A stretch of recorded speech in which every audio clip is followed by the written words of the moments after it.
Programa Você Pode Ser Feliz. Hoje nós estamos perguntando a você, e eu pergunto a mim também, lógico, até que ponto a opinião dos outros ela é importante? Até que ponto devo seguir a opinião dos outros?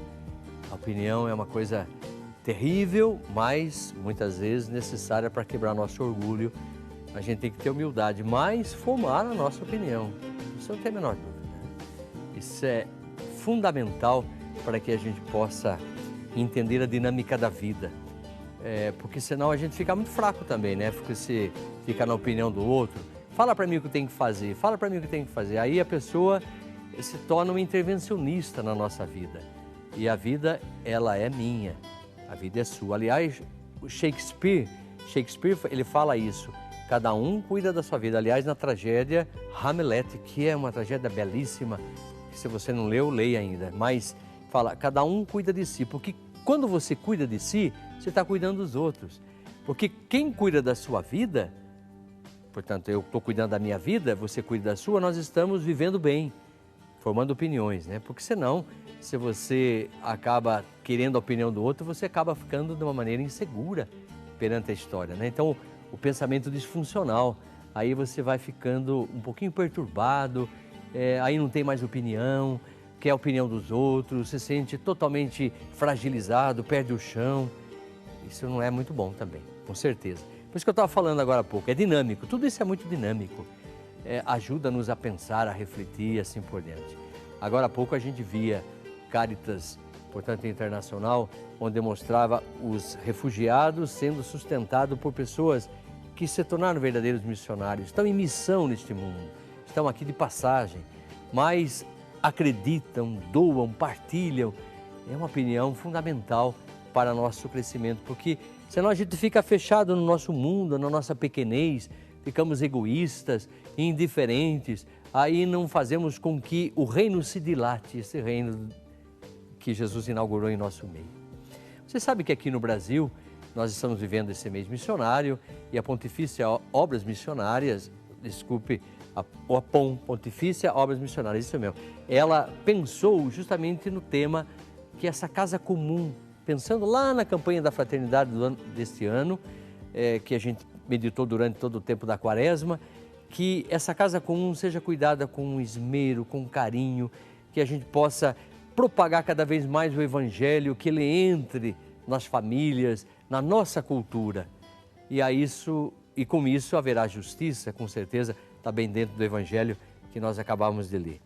Então, a vida grita por socorro. Cuidar da casa comum é nossa missão. Esse é, portanto, o slogan, o tema. Esse é o tema escolhido e o tema é extraído da narrativa da criação. Deus viu que tudo era muito bom. Olha que maravilha isso. Gênesis 1:31. Deus viu que tudo era muito bom. E quando ele viu que era tudo muito bom, ele precisava do homem. Aí ele criou o homem, a sua imagem e semelhança, e o esculpiu o homem do barro da terra. Duas criações. Façamos o homem a nossa imagem e semelhança. Aí depois ele esculpe esse homem, obra-prima da sua mão, e sopra sobre nós. Somos feitos da terra e nós começamos a existir, devemos amar então a criação. O projeto do Criador é maravilhoso, mas encontra-se ameaçado. A preocupação pela ecologia parte de dois gritos. Olha aqui, ó, o grito dos pobres, que mais sofrem, e o grito da terra que geme pela exploração. Gostaria que vocês vissem esse VT. Isso faz com que a gente vá mudando a nossa opinião e formando a nossa opinião. Vamos ver.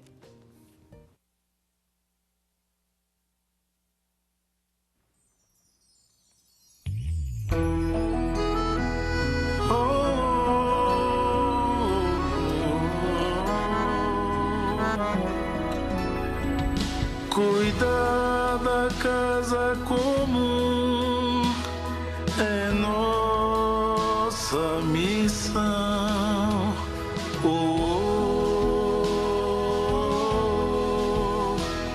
Cuidar da casa comum. Nossa sociedade sofre os efeitos da ganância e da acumulação. Poucos têm muito e muitos vivem com quase nada. Este desequilíbrio afeta todas as pessoas, mas principalmente quilombolas, os pequenos agricultores, indígenas que são expulsos de suas terras tradicionais e buscam refúgio nas periferias das cidades, onde a pobreza e o sofrimento se agravam ainda mais.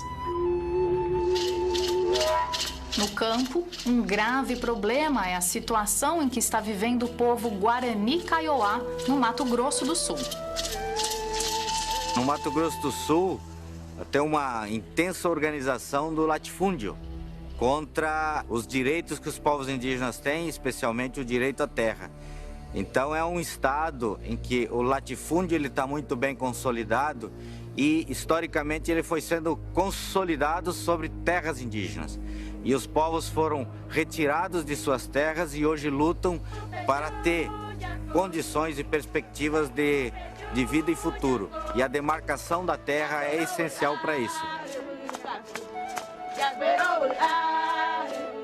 Nós temos bastante peixe, tatu, e nós planta nós mesmo produziu e nós mesmo aquele semente nós mesmo que plantou, né? A gente comeu esse, mas agora hoje em dia não. Agora não tem nada. Veja bem, isso aqui era tudo nosso. O fazendeiro acabou. Ó, a nossa mata aqui acabou. O que a gente tem mais? Tem só o pasto que ele deixou para nós aqui. Essa é a primeira parte do VT. Depois nós vamos ver a segunda parte, mas podemos dizer, olha a situação dessa casa comum. Terra era deles, dos índios. O fazendeiro chegou, tomou posse e eles estão à margem da sociedade. Aliás, desde o início da colonização, de quem era tudo isso? Dos índios. Nós chegamos, tomamos posse, cercamos, fizemos escrituras. Tem uns que têm demais e outros não têm nada, nem um pedacinho de terra para morar. Como nós estamos cuidando da casa comum? Isso não é para incitar uma luta de classes, não, mas é para incitar uma consciência, uma opinião diferente. Irmãos e irmãs, precisamos lutar para que o nosso Brasil seja livre, o nosso Brasil não esteja na mão desses mercenários que roubam, mas que possamos, ouvindo a voz do pastor Jesus, possamos ser pastores da vida. Isso é muito importante. Dentro do nosso tema, tem uma pessoa participando aqui. Bom dia, padre e amigos da Rede TV, da Rede Século XXI, desculpem. Considero importante saber a opinião dos outros, sim, pois não sabemos tudo. Estamos em constante aprendizado e opiniões externas nos ajudam a formar melhor nossos ideais, nos orientam e ajudam a formar nossa própria opinião. Porém, precisamos saber para quem pedi-las, de preferência para quem nos ame, nos conheça e nos aceite, como somos. Caso contrário, corremos o risco de sermos manipulados e influenciados negativamente. Muito bom esse tema, o programa está excelente, abraço a todos. Obrigado, Alessandra, pela sua participação, fico muito feliz e que você deu a sua opinião, aliás, de uma riqueza ímpar, de lucidez, né? Quer dizer, a gente absolutiza a sua opinião, mas relativizando a dos outros, mas ouvindo os outros também, né? É esse tempero necessário. Ela colocou uma frase aqui do Schopenhauer, que é uma frase belíssima. Arthur Schopenhauer foi um dos grandes filósofos, um dos grandes pensadores. Ele diz: a opinião dos outros a nosso respeito só pode ter valor na medida em que determina ou pode ocasionalmente determinar a sua ação para conosco. Bacana, bacana, gostei muito. Tem uma outra participação da Ana. Bom dia, padre, meu nome é Ana Maria Loyola e do meu esposo André Vicente Silva. Ela pede orações pelo relacionamento e também pelo trabalho. Está em experiência profissional. Preciso muito de oração, padre. Estou com alergia, peço orações, cura e libertação, com certeza. E tem uma outra opinião aqui. Bom dia, padre Paulo, a sua bênção, Deus abençoe. Acredito que temos que ter discernimento para filtrar a opinião dos outros. Primeiro, claro, é interessante saber ouvir e ver o que a outra pessoa acredita, pois nós nem sempre temos razão. E após ouvir e digerir essa opinião, devemos pensar se essa opinião nos agrega de algo positivo, nos agregará de algo positivo ou não. Se prejudicará alguém ou não, isso também é importante essa opinião, lógico. Se nos fará ir adiante com fé, alegria, amor ou não. O Senhor mesmo, sendo uma pessoa formadora de opiniões, nos ajuda e nos ensina sempre a ouvir o próximo, mas acima de tudo ouvir a Deus, que nos fala todos os dias. Obrigada pelo belo programa, um dos poucos que realmente nos fazem questionar realmente algo concreto, sem alienação, e sim cheio de conteúdo que nos faz realmente pensar. Abraços a toda a equipe. Obrigado, Estela, que Deus abençoe você e todo o seu dia de hoje e toda a sua família. Eu gostaria de fazer um merchan do Milagre de Teresa. Esse é um livro do padre João Carlos Almeida. Eu gostaria de falar um pouquinho sobre esse livro, porque ele vai dizer justamente o seguinte, olha, conheça a impressionante história de fé e devoção, que permitiu ao Papa Francisco declarar Madre Teresa de Calcutá é santa. Então, olha, a sugestão é você ler a página 195 do livro, que vai falar justamente, olha, veja bem, só sendo rápido aqui, mas eu penso que ela é importante, porque todas as vezes que nós nos deparamos com pessoas que nos ajudam a pensar, nos ajudam a refletir e assim por diante, não tenho certeza de como será o céu, mas acho que quando morremos e quando chegar o momento de sermos julgados, Deus não vai perguntar quantas coisas boas fizemos, mas apenas com quanto amor fizemos. Olha que opinião maravilhosa. Essa opinião da Madre Teresa de Calcutá eu quero guardar no meu coração. E, aliás, é uma opinião de uma santa. Então, você pode adquirir os nossos produtos, essa é a nossa dica que a gente sempre vai fazendo. Olha, o Milagre de Teresa, a impressionante história de fé e devoção que permitiu ao Papa Francisco declarar essa mulher uma amiga de Jesus. Então, é só você ligar 0 operador 19 387196 e dizer, eu quero adquirir esta obra. Obrigado. Vamos lá. Eu queria colocar algumas intenções e, aliás, agradecer a você, meu irmão, minha irmã sócio. Olha como os sócios estão aparecendo. Isso é motivo de alegria para a gente, né? Porque nos dá a certeza de que nós estaremos aqui evangelizando, porque vocês sabem que as despesas são grandes, com satélite. Eu não vou nem começar a falar isso para vocês, porque deixa a gente administrar a sua generosidade. Então, eu quero agradecer a você, Carmosina Bulhões dos Santos Souza, de Santo Antônio de Jesus, Bahia, que tornou-se uma sócia. Você, José Maximiliano Morelli, de Valinhos, também tornou-se um sócio, muito obrigado. Neuza Soares da Silva, Cotia, São Paulo, obrigado também, porque é uma sócia missionária. E também Lourdes Maria Félix Martinez, de Avaré, São Paulo, também tornou-se sócia. Muito obrigado.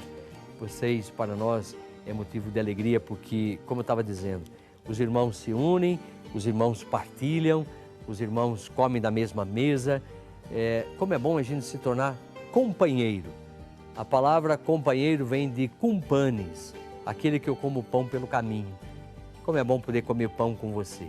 Não só o pão da vida material, que isso passa, mas o pão que é Jesus. Nos alimentamos dele e, na medida com que a gente se alimenta dele, a certeza da vida, a certeza de ter opiniões claras e definidas.